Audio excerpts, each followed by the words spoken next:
Hello, Liaquat bhai, നമസ്കാരം. നമസ്കാരം.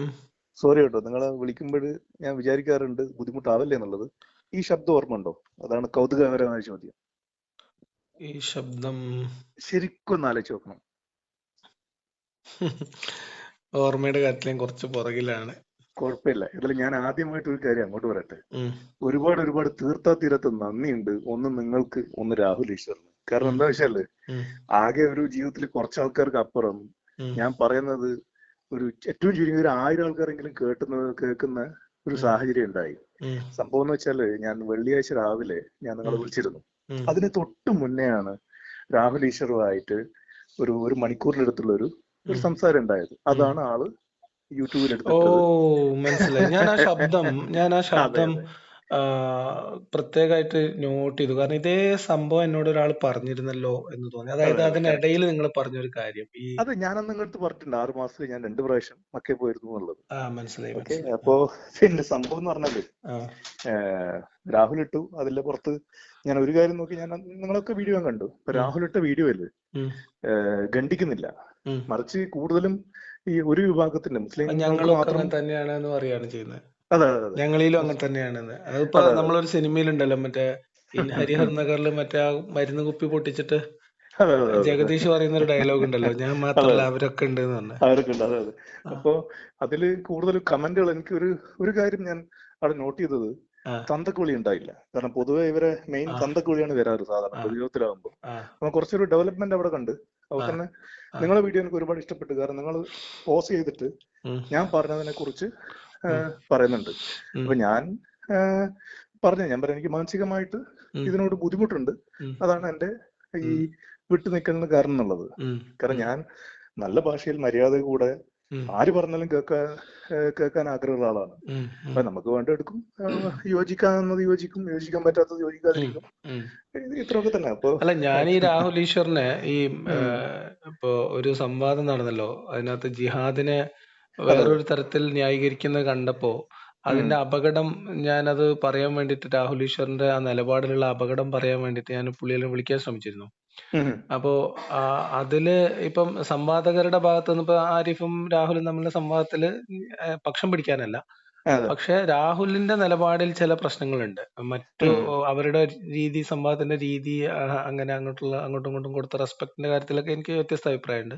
ഉം, പക്ഷെ രാഹുൽ പറഞ്ഞ വിഷയങ്ങളിൽ ചില അപകടം, അതായത് രാഹുൽ പറഞ്ഞത് ഓക്കെയാണ്. കാരണം ഒരു അമുസ്ലിം ആയിട്ടുള്ള ഒരു സാമൂഹ്യ പ്രവർത്തകൻ ഇസ്ലാമിലെ ജിഹാദിനെ അതത്ര വലിയ സംഭവമല്ല എന്ന് പറയുമ്പോൾ ഉം, അത് ഉണ്ടാക്കുന്ന വേറൊരു സോഷ്യൽ ഇമ്പാക്ട് ഉണ്ട്. അപ്പൊ അതിനെ കുറിച്ചൊന്ന് അതെ. സംസാരിക്കാൻ വേണ്ടിയിട്ടാണ് ഞാൻ പുള്ളിനെ വിളിച്ചത്. ഉം, അപ്പൊ പുള്ളി ഫോൺ എടുത്തില്ല. അപ്പൊ ഞാനൊരു മെസ്സേജ് അയച്ചിട്ടു, ഇങ്ങനെ ഇന്ന ആളാണ് വിളിക്കുന്നത്. പുള്ളിയുടെ നമ്പർ ഉം, ഞാൻ പുള്ളിക്കൊക്കെ നന്നായിട്ട് അറിയാവുന്ന നല്ല ബന്ധമുള്ള ഒരാളുടെ വഴിയാണ് ഞാൻ നമ്പർ സംഘടിപ്പിച്ചത്. അപ്പം ഓക്കെ. പുള്ളിയോട് ഞാൻ ആ ഒരു ഇതും പറഞ്ഞു, ഒരു ഏരിയ എവിടുന്നാണ് നമ്മൾ നമ്പർ എടുത്തതെന്നൊക്കെ പറഞ്ഞു. ആ റെഫറൻസും പറഞ്ഞിട്ടാണ് ഞാൻ വോയിസ് അയച്ചത്. വോയിസ് പുള്ളി കേട്ടിട്ടുണ്ട്, പക്ഷെ അതിനോട് റെസ്പോണ്ട് എന്നെ തിരിച്ചു വിളിക്കൊന്നും ചെയ്തില്ല. അപ്പൊ ചെയ്തില്ല. പിന്നെ എന്തെങ്കിലും തിരക്കിലായിരിക്കും എന്ന് വിചാരിച്ചു. അതിനുശേഷം നിങ്ങളുമായിട്ടുള്ള ഫോൺ സംഭാഷണം പുറത്തു വിടുമ്പോ ആ പുറത്തു വിടുന്നതിന് മുന്നോടിയായിട്ട് പുള്ളി പറഞ്ഞ ആമുഖങ്ങളിൽ ചില പെശകുകളുണ്ട്. അല്ല, അതില് ഞാൻ ഉദ്ദേശിച്ചതും അത് ഞാൻ പറഞ്ഞത്, ഉം, നിങ്ങൾ ശക്തമായി പ്രതികരിക്കുന്നത് കാണുമ്പോൾ എനിക്ക് നിങ്ങളെ ഉം, ശ്രദ്ധപ്പെടുത്താനുള്ളത്, ഉം, എന്നെ പോലെ ഇഷ്ടം പോലെ ആൾക്കാർ ഇപ്പം ഉം, ഞാൻ ഈ ലിയാഖത്ത് ബായി ഈ അടുത്താണ് അറിയുന്നത്. ഉം, ഞാൻ മതം വിട്ടത് 2017. ഉം, പക്ഷെ ഈ ഒരു സംഭവം ഉം, എനിക്ക് ചെറുപ്പത്തിലേ ഉള്ളിലുള്ളതാണ്. ഉം, ഞാൻ ആരെയും ഉം, പ്രേരണയോ ഒന്നും ഉം, കൊണ്ടല്ല.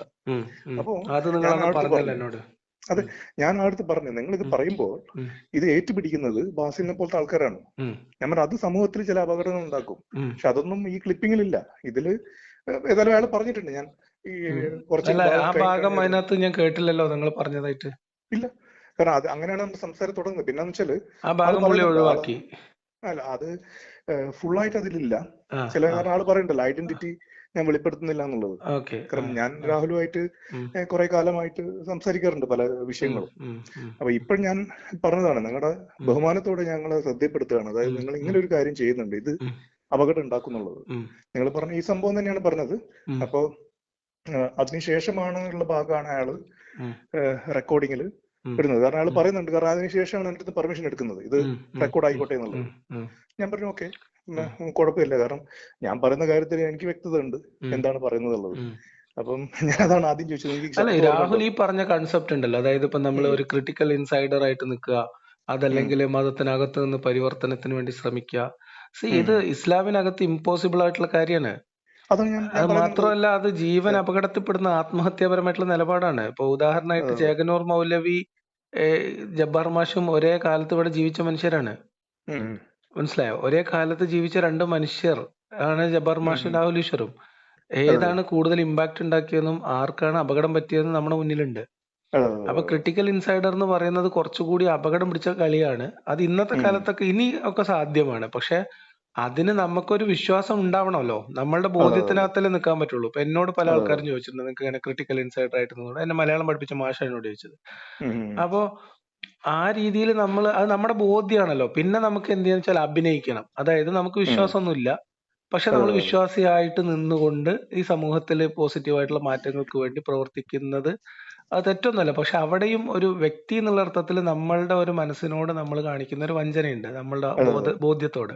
ഉം, ഉം. അത് അതെ. ശരിയല്ല എന്നുള്ളതുകൊണ്ടാണ് നമ്മൾ ക്രിട്ടിക്കൽ ഇൻസൈഡർ എന്നുള്ള റോൾ എടുക്കാത്തത്. ശരിക്കും നമുക്ക് ആ വിശ്വാസമില്ല. കാരണം ഉം. ഇസ്ലാമിനകത്ത് നിൽക്കുക എന്ന് പറയുമ്പോൾ ഇത് ഡിവൈൻ ആയിട്ട് പിന്നെ ഒറിജിനേറ്റ് ചെയ്തതാണ് ഖുർആൻ എന്നൊരു വിശ്വാസം ഉള്ള ആൾക്ക് മാത്രമേ അത് ചെയ്യാൻ പറ്റുള്ളൂ. അതെ, അതെ, അതെ. അതില്ലാത്ത ഒരാളെ സംബന്ധിച്ച് അതിനകത്ത് അതിൽ സംശയമുള്ള ആൾക്ക് പോലും ആ ഒരു റോൾ എടുക്കുന്നതിൽ അപാകത ഉണ്ട്. ഞാൻ ഈ രാഹുൽ ഈശ്വറിന്റെ കാര്യത്തിൽ കാണുന്ന ഒരു പ്രശ്നം എന്താണെന്ന് വെച്ചാല്, ഉം, രാഹുൽ ഈശ്വർ പറയാൻ ശ്രമിക്കുന്ന കുറെ റിഗ്രസീവ് ആയിട്ടുള്ള ഐഡിയകളുണ്ട് ഉം. സമൂഹത്തില്. ഈ ആഹാ. പ്രത്യേകിച്ച് സ്ത്രീ വിരുദ്ധമായിട്ടുള്ള കുറെ സാധനങ്ങളുണ്ട്. ഉം. അതെ, അതെ, അതെ. തീർച്ചയായിട്ടും. അപ്പോ ആ, അതിന്റെ ഒരു അതിന്റെ ഒരു പ്രചാരണത്തിന് ഏറ്റവും നന്നായിട്ട് ഉപയോഗിക്കാൻ പറ്റുന്ന കോളാമ്പികൾ ഇതുപോലെയുള്ള ഈ തീവ്ര ഇസ്ലാമിസ്റ്റ് നിലപാടുള്ള, അല്ലെങ്കിൽ ഈ പിന്തിരിപ്പൻ ആശയം പറയുന്ന ആളുകളിലായിട്ടുള്ള മുസ്ലിം കമ്മ്യൂണിറ്റിയിലെ ആൾക്കാരാണ് അതിന് പറ്റിയ മൗത്ത് എന്ന് പുള്ളിക്ക് തോന്നിയിട്ടുണ്ട്. അതെ, അതെ, അതെ. അതുകൊണ്ട് പുള്ളി പറയാൻ ആഗ്രഹിക്കുന്ന റിഗ്രസീവ് ഐഡിയോളജി പറയുന്ന ആളുകൾ എന്ന നിലക്ക് മുസ്ലിങ്ങളെ പ്രോത്സാഹിപ്പിക്കുന്നു എന്നാണ് ഇപ്പൊ രാഹുൽ ഈശ്വർ ചെയ്തുകൊണ്ടിരിക്കുന്നത്. ഉം. അതെ, അതെ, അത് അതെ. ഇപ്പോ പല വിഷയങ്ങളിലും അവരുടെ നിലപാട് അതാണ്.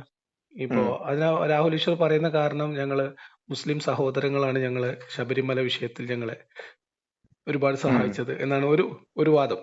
ഉം. രണ്ടാമത്തത് ഇപ്പോ രാഹുൽ പറയുന്നതിന്റെ ഒരു ഐറണി എന്താന്ന് വെച്ചാൽ, രാഹുൽ പറയുന്നത് ഇസ്ലാമിസം അല്ലെങ്കിൽ ഇസ്ലാമിസ്റ്റ് എന്ന് പറയുന്ന ഒരു കൺസെപ്റ്റ് പ്രശ്നമുണ്ട്. രാഹുൽ പറയുന്ന ആ ടെർമിനോളജിയിൽ ചെറിയ പ്രശ്നമുണ്ട്. പക്ഷെ എങ്കിലും പുള്ളി പറയാൻ ശ്രമിക്കുന്നത് പൊളിറ്റിക്കൽ ഇസ്ലാം മുന്നോട്ട് വെക്കുന്ന ഇസ്ലാമിസ്റ്റുകൾ എന്ന് ഉം. ഉം. പറയുന്ന വിഭാഗം അപകടം ഉള്ള ആൾക്കാരാണ്. അവരെ നമ്മൾ തിരിച്ചറിയണം, അവർ ഉയർത്തുന്ന ഐഡിയോളജിയെ നമ്മൾ എതിർക്കണം എന്ന് പറയുമ്പോൾ അതേ രാഹുലാണ് ആ ഐഡിയോളജിയുടെ കേരളത്തിലെ പ്രചാരകളായിട്ടുള്ള വിസ്ഡം ഗ്രൂപ്പിന്റെ ഒക്കെ ഭാഗമായി നിൽക്കുന്ന ആളുകളിൽ ആണ് സമൂഹത്തിൽ ഇനി നാളത്തെ പ്രതീക്ഷ എന്ന് പറയുന്നത്. അതെ, അതെ, അതെ. അതെ. അവിടെ ഒരു പ്രശ്നമുണ്ട്. ഇപ്പൊ അതെ. നമ്മുടെ നാട്ടിലുള്ള പാരമ്പര്യ സുന്നികളോ സമസ്തക്കാരെയോ പറയുന്നത് പോലെ അല്ല. അതെ, അതെ, അതെ. വഹാബികള് ആണ് നാളത്തെ പ്രതീക്ഷ, അല്ലെങ്കിൽ അവരില് ഭയങ്കര പ്രതീക്ഷ ഉണ്ടെന്നൊക്കെ പറയുമ്പോൾ അവര് ചെയ്തുകൊണ്ടിരിക്കുന്ന പണി എന്താന്നുള്ളത് പ്രശ്നമാണ്. അതെ. ഞാനും അതന്നെ ആളടുത്ത് പറഞ്ഞു. ഞാൻ പറയും മുജാഹിദുകളാണ് ഈ പ്രശ്നത്തിന്റെ ഒരു വഴികളിലേക്ക് വരുന്നത്. ഉം. മറ്റുള്ളവരൊക്കെ എന്താ പറയുക സമൂഹത്തിൽ എഴുകി ചേരാൻ ശ്രമിക്കും. അത് ഞാൻ ആ കോൾ അത് റെക്കോർഡിങ്ങിലുണ്ട്. ആക്ച്വലി രാഹുൽ ഈശ്വർ പറയുന്നത് പോലെ നന്മകളൊക്കെ സ്വാംശീകരിച്ച് അങ്ങോട്ടും ഇങ്ങോട്ടും കൊടുക്കൽ വാങ്ങലുകളിലൂടെ സഹകരിച്ച് മുന്നോട്ട് പോകുന്ന ഒരു കൾച്ചർ ഇവിടെ ഉണ്ടാക്കിയെടുത്ത സമൂഹം എന്ന് പറയുന്നത് ഇവിടുത്തെ പാരമ്പര്യ സുന്നികളാണ്. അതെ, അതെ, ഈ അതെ, അതെ. വാവർ സ്വാമി എന്നൊക്കെ രാഹുൽ ഈശ്വർ പൊക്കിക്കൊണ്ട് നടക്കുന്ന വാവർ സ്വാമിയൊക്കെ ഇവിടുത്തെ പാരമ്പര്യ സുന്നികളുടെ സംഭാവനയാണ്. ഉം. ഉം. സുന്നി ഇസ്ലാമിന്റെ ഭാഗമാണ്. ഈ അതെ, അതെ. വഹാബിസം എന്ന് പറയുന്ന ആശയത്തില് സലഫി ഐഡിയോളജിയിലൊന്നും വാവർ സ്വാമിക്കൊന്നും ഒരു പ്രസക്തിയില്ല.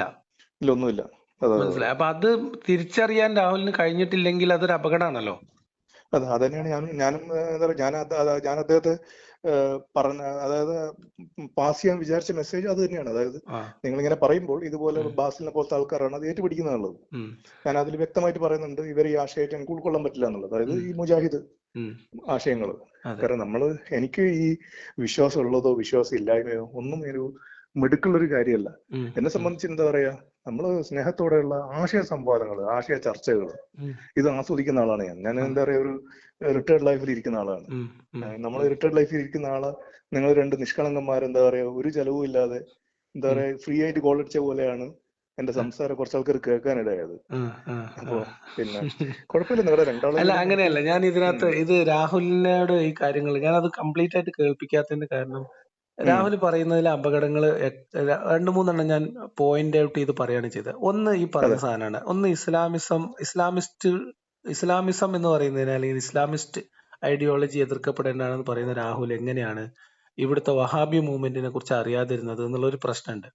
അതിനാണ് ഞാൻ ഈ വാവരസ്വാമിയുടെ ഉദാഹരണം പറഞ്ഞത്.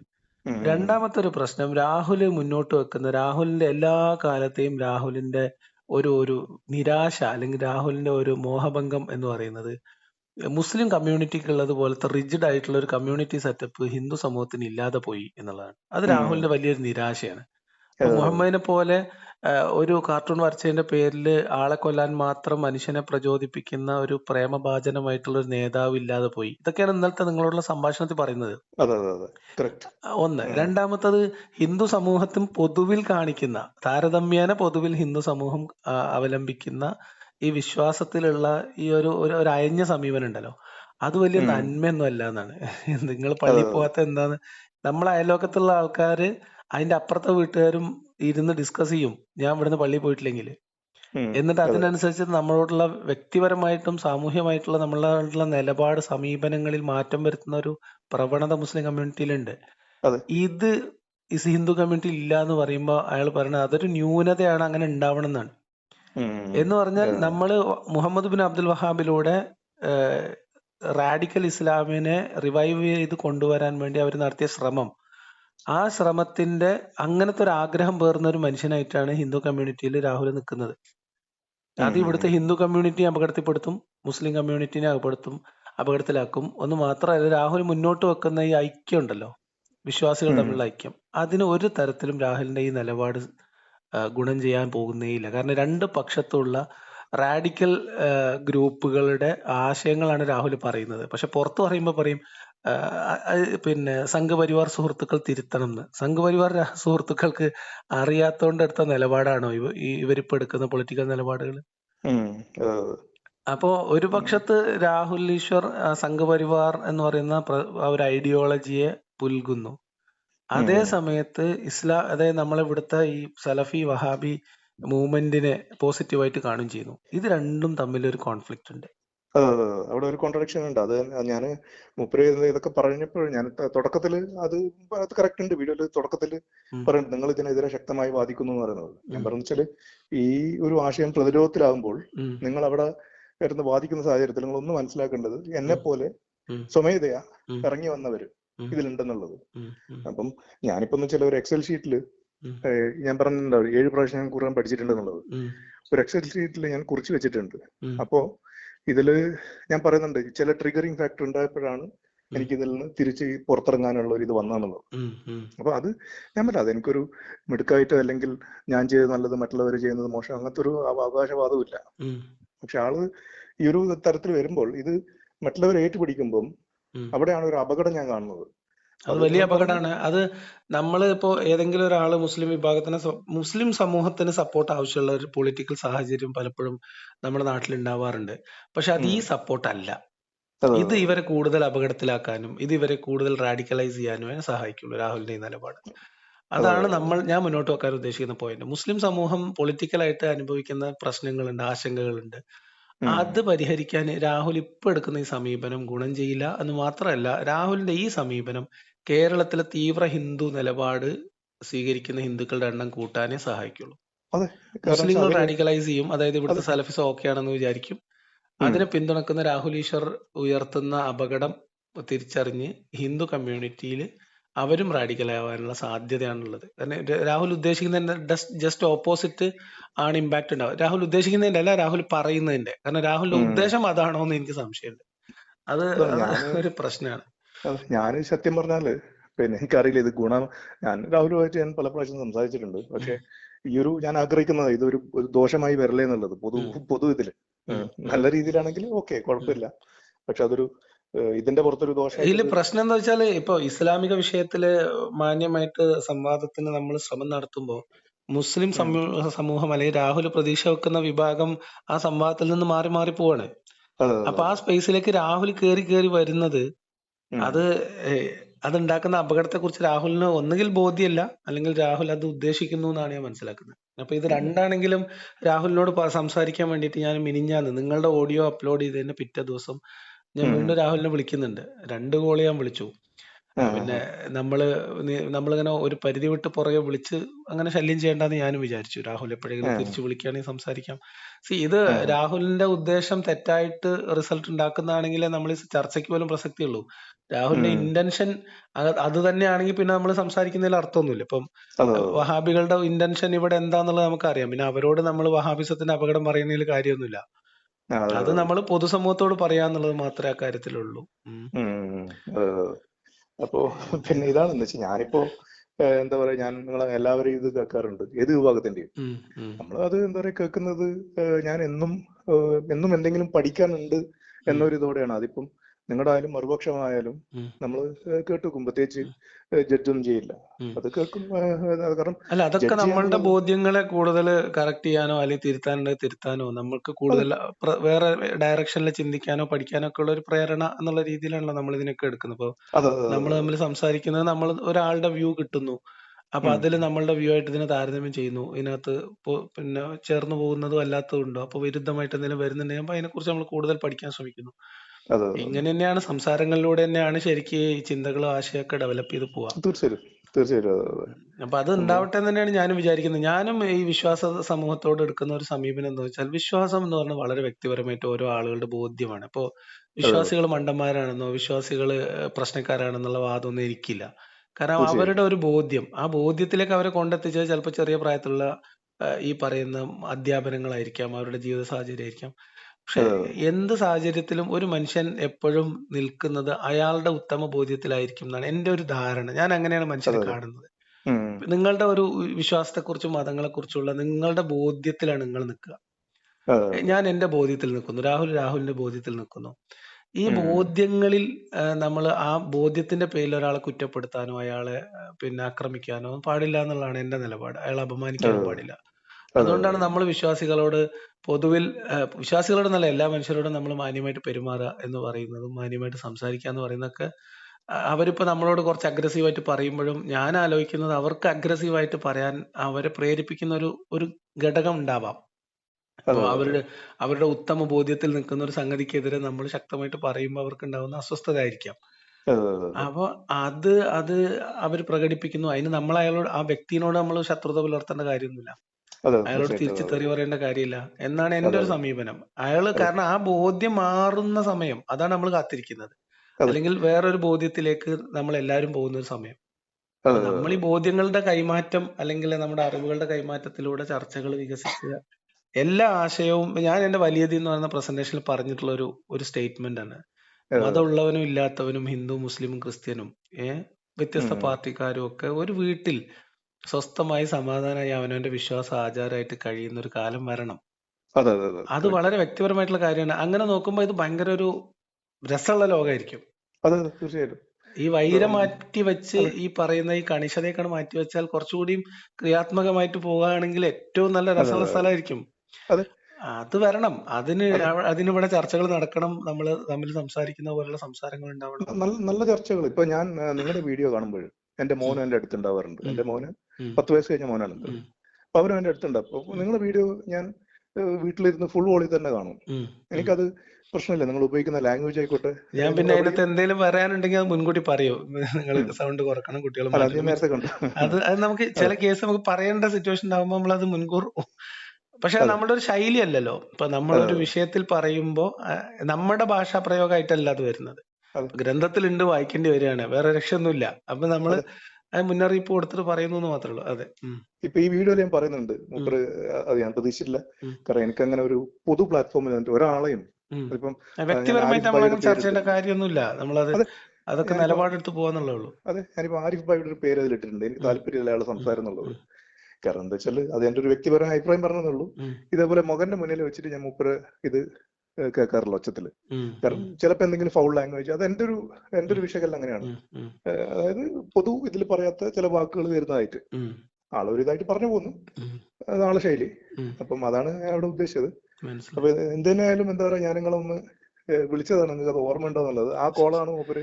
ഞാൻ രാഹുലിന്റെ കോള് കണ്ട സമയത്ത് ഞാൻ ഈ ശബ്ദം എനിക്ക് എവിടെ പരിചയം ഒന്ന്. രണ്ടാമത്തത് അത് കുറച്ചങ്ങോട്ട് മുന്നോട്ട് പറഞ്ഞു പോയതിന് ശേഷം അതിലുള്ള ഒരു പ്രയോഗം എനിക്ക് നിങ്ങൾ എന്നോട് പറഞ്ഞതായിട്ട് എന്റെ ഓർമ്മയിൽ വന്നു. അതായത് ഈ അതെ അതെ ഇസ്ലാമിന് വേണ്ടി വാദിക്കുന്നവർ സോഷ്യൽ മീഡിയയിലൊക്കെ വന്നിരുന്നിട്ട് കാണിക്കുന്ന ഈ ഒരു പരിഹാസം, അതെ ആ, അതെ അതെ അത് അത് കേവലമായിട്ടുള്ള പരിഹാസം മാത്രമാണ്, മറുപടി ഒന്നുമില്ല എന്ന് ഉം നിങ്ങൾ ഉം. അന്ന് എന്നോട് പറഞ്ഞതായിട്ട് എന്റെ ഓർമ്മയിലുണ്ട്. അപ്പൊ അതെ അത് അതും ഞാനിവിടെ പറയുന്നുണ്ട് ഈ ഉം, സുംബന്റെ ചർച്ചയിൽ അതെ അതെ ഇവർ വന്നിരുന്ന് സംസാരിക്കുന്ന ഉം, രീതി. ഉം. ഉം. അത് അപ്പം പ്രത്യേകമായിട്ട് വീഡിയോ ചെയ്യാൻ പറ്റുമെന്ന് എന്നോട് ചോദിച്ച പോലെ എനിക്ക് തോന്നുന്നു. നിങ്ങളോട് അതെ ഞാൻ ഇന്ന് രാവിലെ ഉറങ്ങി കഴിഞ്ഞിട്ടാണ് ആ, ഈ നിങ്ങളെ 2 വീഡിയോ കാണുന്നത്. അപ്പൊ ഞാൻ വിചാരിച്ചു ഇതിൽ എവിടെയെങ്കിലും ഇത് പറയുമോ, ആ. അത് എനിക്കൊരു സന്തോഷമായി. നോക്കുമ്പോൾ അതിനെ കുറിച്ച് പറഞ്ഞില്ല. അത് അങ്ങനല്ല, അല്ലാതെ ഞാൻ ഒരു സെപ്പറേറ്റ് ആയിട്ട് പ്രാവശ്യം ചെയ്യാൻ വെച്ചിരിക്കുക. നിങ്ങളത് പറഞ്ഞപ്പോ ഞാൻ അത് അനലൈസ് ചെയ്തു. ഞാനത് മുൻപേ ശ്രദ്ധിച്ചിട്ടുണ്ട്. അതായത് ഇപ്പൊ ഈ ബാസിലിന്റെ വെല്ലുവിളി ഞാൻ ഇന്നലത്തെ വീഡിയോന്റെ ആമുഖത്തിൽ എടുത്തിട്ടുണ്ട്. അപ്പൊ ആ ഉം. വെല്ലുവിളിയിലും ഉണ്ട് ഏയ് എന്ന് പറഞ്ഞ അതെ ഒരു മീൻസ് ആ ഒരു പരിഹാസമാണ്, പുച്ഛാണ്. അതെ അതെ അതെ അതെ അതെ. അപ്പൊ ഇപ്പോ അത് ഈ മതം ഈ വിശ്വാസികളുടെ ഉള്ളിൽ ഉണ്ടാക്കുന്ന ഒരു അതെ അതെ അതെ മിഥ്യാബോധം ഉണ്ട്. അതായത് ഇവര് പറയുന്നത് മാത്രം സത്യവും ശരിയും, ബാക്കിയുള്ളതൊക്കെ തെറ്റാണ് എന്നുള്ള ഒരു ചിന്തയുണ്ട്. അതെ അപ്പൊ അതെ അതിൽ നിന്ന് ഉണ്ടായി വരുന്നതാണ്. അത് പൊതുവിൽ വിശ്വാസികൾക്കൊക്കെ ഉണ്ടാവാം. അതായത് തീർച്ചയായിട്ടും. പ്രത്യേകിച്ച് ഈ പ്രബോധകർക്ക് എന്തായാലും, ഉസ്താദ്മാർക്ക് എന്തായാലും ഉണ്ടാവും. അതെ അതെ അതെ കാരണം ഞാൻ ഒരു ഘട്ടത്തില് നമ്മുടെ മുജാഹിദ് ബാലുശ്ശേരിനെ ഫോണിൽ സംസാരിക്കുന്നുണ്ട്. അപ്പൊ പുള്ളി ആദ്യം എന്നോട് പറഞ്ഞു വെച്ചാൽ, പുള്ളി സംഘടനയുള്ള ആൾക്കാരോട് പറഞ്ഞു, വിസ്ഡം ഗ്രൂപ്പിന്റെ നേതാവാണ് മുജാഹിദ്, നിങ്ങൾക്കറിയാലോ. ഉം അപ്പൊ ഉം പിന്നെ നേതാക്കന്മാരോടൊക്കെ ഞങ്ങൾ സംഘടനയിലൊക്കെ പറയാറുണ്ട്, ലിയാഖത്ത് നല്ലൊരു മനുഷ്യനാണ്, ലിയാഖത്തിനെ നമ്മൾ പോയി കാണണം, ഉം ലിയാഖത്തുമായിട്ട് സംസാരിക്കണം എന്ന് ഞാൻ നിരന്തരമായിട്ട് പറയാറുണ്ട് എന്നൊക്കെ പറഞ്ഞിട്ടാണ് കേട്ടോ മുജാഹിദ് ബാലുശ്ശേരി സംസാരം തുടങ്ങുന്നത്. ഉം. പക്ഷെ സംസാരം കുറച്ച് പുരോഗമിച്ച് പോകുമ്പോ പുള്ളി നേരത്തെ പറഞ്ഞ അതേ മാനസികാവസ്ഥയിലേക്ക് എത്തുന്നുണ്ട്. അതായത് എത്തുന്നുണ്ട്. കുറച്ചൊരു ഉം ഉം. പരിഹാസം, പുച്ഛം, ഉം നമ്മളൊരു ഉം. വിവരം കെട്ടവൻ എന്നുള്ള രീതിയിലൊക്കെയുള്ള പദപ്രയോഗങ്ങൾ. അപ്പൊ നമ്മൾ അത് ഒന്ന് പ്രോപ്പർ ആയിട്ട് അതിനെക്കുറിച്ച് അങ്ങ് സംസാരിച്ചപ്പോഴത്തേക്ക് പുള്ളിയുടെ കൺട്രോൾ പൂർണ്ണമായിട്ട് പോയി. ഉം ഉം. പൂർണ്ണമായിട്ട് ഓക്കെ. പോയി എന്ന് മാത്രമല്ല, പുള്ളി പിന്നെ അമ്മ പെങ്ങൾ ഭോഗത്തിലേക്ക് എത്തി. ഉഫ്. അപ്പൊ ഉം. ഞാൻ അതിനെക്കുറിച്ചും പുള്ളിക്ക് ഒരു ക്ലാസ് എടുത്തു കൊടുത്തു. ഏഹ് ഉം ഉം ഉം. അത് അത് എന്തുകൊണ്ട് ചെയ്യുന്നില്ല. ഇത് ബാസിലുമായിട്ട് സംസാരിച്ചിട്ടുണ്ട്. അതുകൊണ്ട് ബാസിൽ ഈ വിഷയം ഒന്നും എന്നോട് വല്ലാണ്ട് സംസാരിക്കാൻ വരാത്തത്. എങ്ങനെ? അപ്പൊ അത് സംസാരിച്ച അവസാനം ഇപ്പൊ പുള്ളിയുടെ നിലപാടെന്ന് വെച്ചാൽ, ലിയാഖത്തിനെ പോലെ ഒരു വൃത്തികെട്ട മനുഷ്യനെ ഞാൻ എന്റെ ജീവിതത്തിൽ കണ്ടിട്ടില്ല. ശരി. ഇതുപോലെ ഒരു കാര്യം എനിക്ക് നിങ്ങളുടെ അടുത്ത് ആ, ഹൈലൈറ്റ് ചെയ്യാനുണ്ട്. ഉം, എന്റെ ഒരു അഭിപ്രായം മാത്രമാണ്. പറയൂ. അതായത് ഈ അടുത്ത് ബാസിൽ നിങ്ങൾക്ക് ഒരു ഓഡിയോ മെസ്സേജ് അയച്ചു, 2-3 ഉം, മെസ്സേജ് ഉണ്ട്. ഉം, അതിൽ തീർച്ചയായും കേൾക്കുന്ന ഒരാൾക്ക് മനസ്സിലാവും ഉം, അതൊരു സദുദ്ദേശം ഇല്ലെന്നുള്ളത് ഉം, വ്യക്തമാണ്. ഉം. കാരണം ലാസ്റ്റ് നീ പോയി ഒരു സൈക്കോളജിസ്റ്റിനോ സൈക്യാട്രിസ്റ്റിനോ ആ, കാണുന്നത് നല്ലതായിരിക്കും എന്ന് പറയുന്നത് ആ, ഒരിക്കലും അതൊരു നല്ലൊരു സംസാരമല്ല. ആ, അതിന് നിങ്ങൾ വളരെ മാന്യമായിട്ടാണ് നിങ്ങൾ മറുപടി പറയുന്നത്.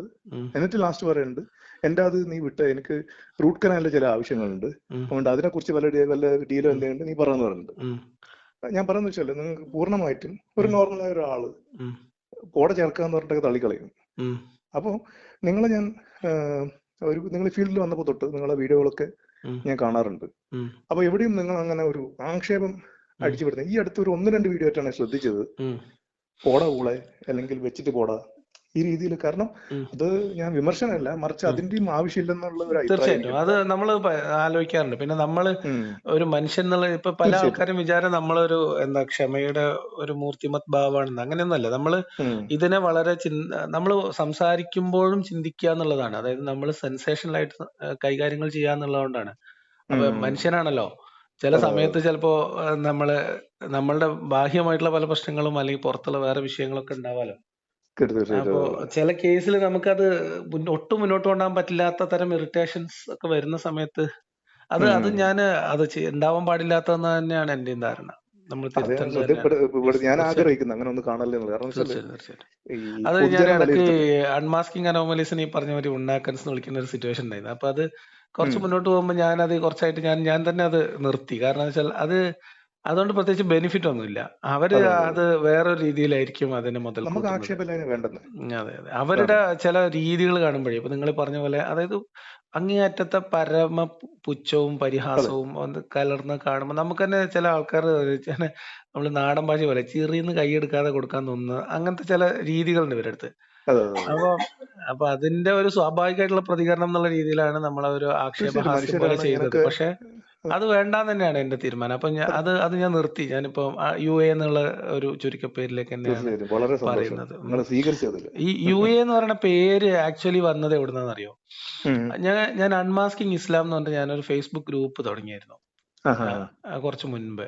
അൺമാസ്കിംഗ് ആ. ഇസ്ലാം എന്ന് പറഞ്ഞിട്ട് ആരിഫിന്റെ ഒക്കെ ഫസ്റ്റ് മതവിമർശനത്തിലേക്കുള്ള വരവ് എന്ന് പറയുന്നത് ശരിക്കും ആക്ച്വലി ഈ അൺമാസ്കിംഗ് ഇസ്ലാം എന്ന് പറയുന്ന ഒരു എന്നെ ഇന്റർവ്യൂ എന്നുള്ള രീതിയിലാണ് തുടങ്ങിയത്.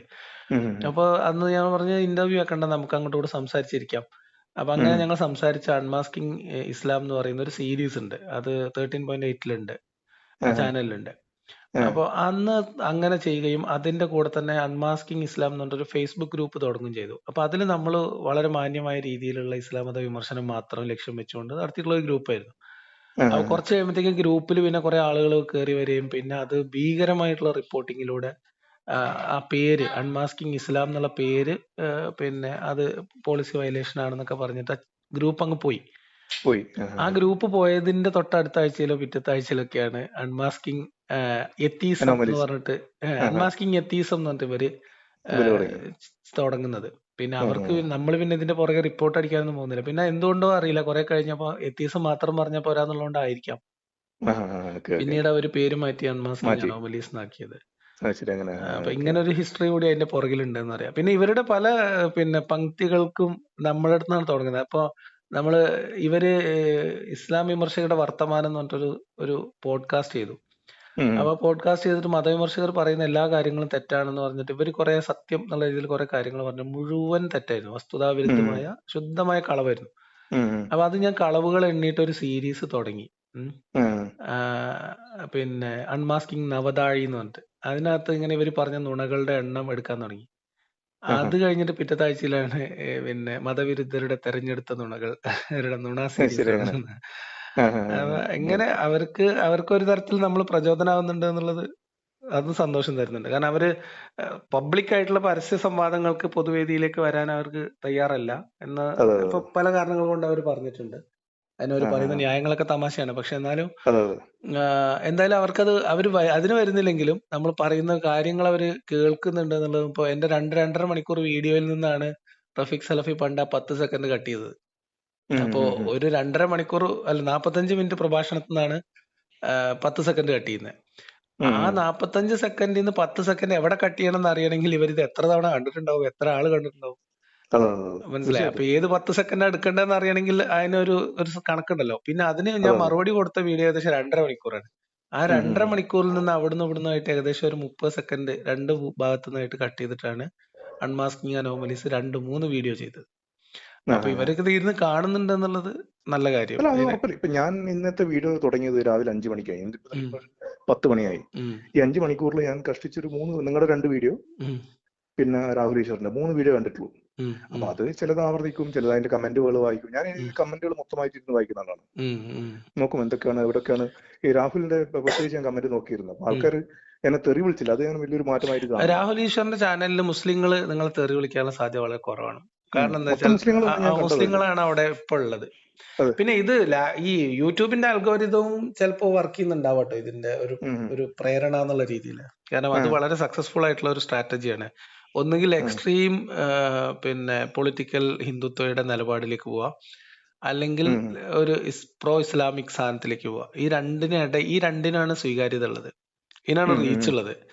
അതിന്റെ ഇടയിൽ നിങ്ങൾ നിന്ന് സംസാരിച്ചാല് പ്രത്യേകിച്ച് വ്യത്യാസമൊന്നും ഉണ്ടാവില്ല. കേരളത്തിൽ കുറച്ചുകൂടി റീച്ച് കിട്ടുക സ്വാഭാവികമായിട്ടും ഒരു പ്രോ ഇസ്ലാമിക് സാധനത്തിനാണ്.